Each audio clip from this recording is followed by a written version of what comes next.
അതിതീവ്രമായിട്ടുള്ള ഒരു പീഡനമാണല്ലോ രാഹുൽ മാങ്കൂട്ടത്തിൻ്റെത്. അപ്പോൾ മറ്റേത് തീവ്രത കുറഞ്ഞതായിരിക്കാം എന്ന് ഞാൻ അനുമാനിക്കുന്നു. അതെയോ? അതെങ്ങനെ അക്കയ്ക്ക് മനസ്സിലായി? അളക്കാൻ വല്ല മെഷീനും, നമ്മളെ റെക്ടർ സ്കെയിൽ പോലെ, ഈ ഭൂചലനം അളക്കുന്ന റെക്ടർ സ്കെയിൽ പോലെ വല്ല മെഷീനും കൈവശം ഉണ്ടായിരുന്നു? രാഹുൽ മാങ്കൂട്ടത്തിൻ്റെത് തീവ്രത കൂടിയ പീഡനമാണ്, മുകേഷിന്റേത് തീവ്രത കുറഞ്ഞ പീഡനമാണ് എന്ന് അളക്കാൻ പാകത്തിന്. ഇതിപ്പം രാഹുൽ മാങ്കൂട്ടത്തിനാണ് കേസ് എന്നുണ്ടെങ്കിൽ എയറിലായത് മുകേഷാണ്. അത് പീഡനമൊന്നും ഞങ്ങൾ അംഗീകരിച്ചിട്ടില്ലല്ലോ. തീവ്രത കുറഞ്ഞു പോയതുകൊണ്ടായിരിക്കാം ഒരു പക്ഷെ അത് പീഡനമായിട്ട് പുള്ളിക്കാരി അംഗീകരിക്കാത്തത്. അങ്ങനെയും കണക്കാക്കാലോ. അതിനകത്ത് എന്തെങ്കിലും കാര്യങ്ങൾ ഉണ്ടായിരുന്നുവെങ്കിൽ തുടർ നടപടികൾ ഉണ്ടായേനെ. അത് ഞങ്ങൾ നിയമത്തിന് വിടുകയാണ്. നിയമം അനുശാസിക്കുന്ന ഏത് കുറ്റവാളിക്കും ഏത് പീഡകനും ബാധകമായ വിധത്തിലുള്ള ശിക്ഷ ഉണ്ടാവണം. പാർട്ടി ഇത്തരം ഒരു കേസുകളിലും ഇടപെടാറില്ല. അത് നിയമം എന്താണോ അനുശാസിക്കുന്നത് അതനുസരിച്ച് പോകും. നിയമം ശിക്ഷ വിധിച്ചാൽ ഞങ്ങൾ അംഗീകരിക്കുന്നത്.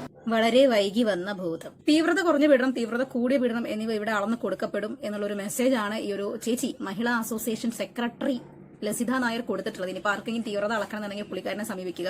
തീവ്രത കൂടിയതാണോ തീവ്രത കുറഞ്ഞതാണോ എന്നുള്ളതൊക്കെ പുള്ളിക്കാരി അളന്ന് കറക്റ്റായിട്ട് പറഞ്ഞു തരും. ഓക്കെ.